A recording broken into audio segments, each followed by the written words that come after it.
What is going on, Jet fans? Matt O'Leary back with another video. Today, I am pumped up to get into our first training camp practice recap video. I love this time of year. I was saying in my video yesterday, we kind of get to see how things are going to unfold before the start of the season, see the roster take shape, and so much more. And this time of year, it's a lot of fun. Honestly, I love doing like the post-game reactions and in-week stuff in season. But the training camp recap videos, and you include, clips of practice and interviews, it's some of my favorite stuff we do all year. All right, let's start by talking about the quarterback. The New York Jets have a new quarterback under center in Justin Fields, and it was an up and down first day for him. That's going to be expected early in training camp. You're going to have days and moments where you look better, and there's going to be some things that honestly don't look so great. What stood out as a positive, had a long touchdown to Garrett Wilson on the first 11-on-11 series. He took 3 deeper shots down the field to him and connected on 2 of the 3, so that's nice. I like that they're taking more shots down the field. One of the more surprising things from last year was how underneath the Jets offense was. They took very little shots down the field and had very few explosive plays.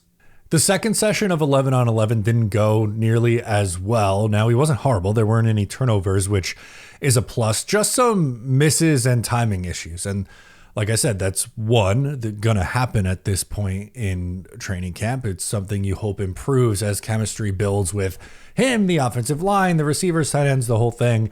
But that's also an area that, he needs to work on, which is fine. Like, you obviously at some point you have to continue your development and get better in order to take that leap. And if he does take the leap that year or this year, it'll be because he's able to get the timing down and the rhythm, which is just something that has plagued him a little bit so far in his career. Sticking on the positive side, Garrett Wilson absolutely mossed poor Brandon Stephens. Now, this is one of those where you're happy for Garrett Wilson, like, hell yeah, the Jets have an absolute stud wide receiver 1, well worth the contract, good for you, Garrett Wilson.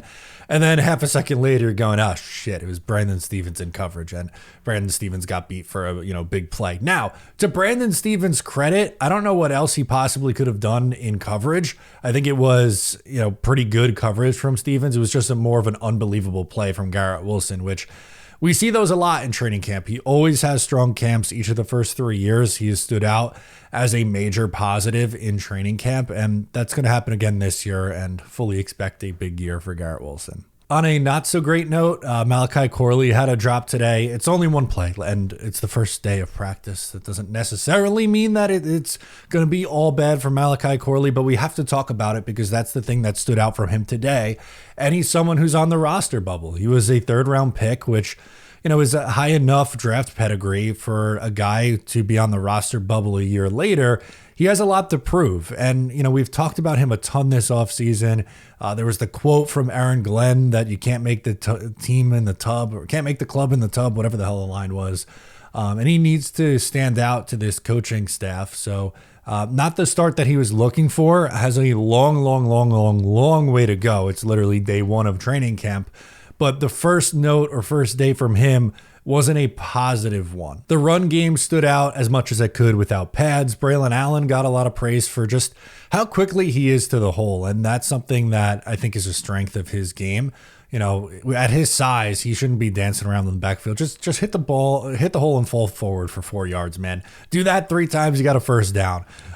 So things you just absolutely love to see there. I think he has a bigger role this year. He started off the year last year, I thought pretty well, and then slowed up about the midway point to the end of the year.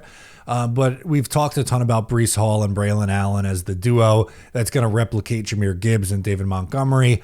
I think, I'm sticking to that. I think we see it with even Isaiah Davis mixed in. We can't forget about him. I feel like he's underrated and maybe a little underappreciated from Jet fans right now too. If you're wondering, offensive and defensive line, so there's the alleged center competition. Joe Tippmann was running with the ones. So from left to right, you had Fashanu, John Simpson, Joe Tippmann, Elijah Vera-Tucker, and rookie Armand Membu. On the defensive line, so there's no Jermaine Johnson right now. So the starting 4, Will McDonald, Byron Cowart next to Quinnen Williams, and then Michael Clemens on the defensive line. They like Michael Clemens a lot. He, when Jermaine Johnson comes back, is the front runner to win that edge 3 job. It scares me. I thought they were too high on Michael Clemens a year ago. I think they're still too high on him, especially after a year where he looked worse in year 3 than he did at any point in the previous 2 years. We'll see. I hope he gets better because the playing time is going to be there for him, especially early in the year as Jermaine Johnson comes back from the injury. But they love him. He's going to get a lot of playing time, so it's something that we have to get used to. I have some quotes from today. Justin Fields talked after practice. He says the focus is on today. Of course, winning games, winning a lot of games, making the playoffs. I think that's number one on my list for this team. Winning the division as well. So I think those are the goals that are set forth. But of course, before we do all of that stuff, we got to win our division and go out and really get better each and every day. So all of that to say, that's of course down the line. So we kind of got to focus on today and tomorrow. So but taking it step by step, day by day. But those are the goals that I want to accomplish this year. Honestly, it's kind of similar to what Aaron Glenn said too today, which I'll play in a second. But, the focus is on today. You kind of got to take that one day at a time approach. But of course, they have goals of winning the Super Bowl, winning the division, all that. It might be lofty expectations, but it kind of goes to you gotta walk before you run, right? So, you're crawling first, then you walk, then you jog, then you run. Running is the Super Bowl, or sprinting, whatever you want to call it, at the end is the Super Bowl, but they got to do the basics and get the basic shit right in training camp now before you even get to that point. This is something that I've been waiting on, for a long time. So it's first day, obviously. This is a one-day mentality for us. Yesterday, my message to the players, and don't take this the wrong way, but I usually don't talk about everything that I talk to the players about, but they understand that the expectations, like everybody else, to win the Super Bowl. We got it. But we break those expectations down into stages. So the only thing I want those guys to think about what we're trying to create in training camp. And that's what we talked about yesterday for the most part. So we understand the Super Bowl's down the line. That's overall the goal. But, the expectation in training camp, we're trying to create certain things, and that's what we're after right now. So any questions? And like I said, that's very similar to what Aaron Glenn just said here. One day at a time mentality. Same thing. He talked about ultimate goal, winning a Super Bowl, but you got to do the little things first here in training camp. I also really like this quote from Aaron Glenn on a message that he got from his wife. I'll be honest, man. I think I woke up around 3:30 this morning, and I woke up to a text from my wife. I think it was around, she texted me around 2:30. And again, like she always do, just be AG. And that's who I'm going to be. Right, wrong, and different. Nothing's going to change about how I operate. Nothing's going to change about the way that I think. But, I was excited. So when I woke up at that time, I didn't go back to sleep. And I don't think I'll go back to sleep anytime soon now. Because now we have this whole day where we have things we got to get done. So I'm looking forward to every part of every minute, every hour of what we have going on today. Because it's a day of teaching. And I want to make sure I go through that the right way.